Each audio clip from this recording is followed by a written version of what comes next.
Hey, let's get started. When you create different pages on your website, they will always have their own URL, which directs the visitor to the corresponding page. When creating pages, some systems create a confusing character sequence that has no relation to the content.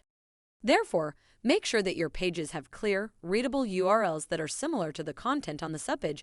You should try to include your keyword in the URL. This makes it easier for the visitor and search engines to read your URLs, which leads to a better assessment of your website and improves user experience.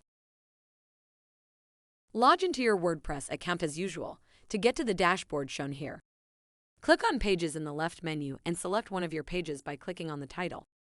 Scroll down to the All-in-One SEO Pack section and click on the tab named Advanced. Ensure that the field named Canonical URL has a short and relevant name. Aim to integrate a relevant keyword here. You should repeat these steps for all your pages.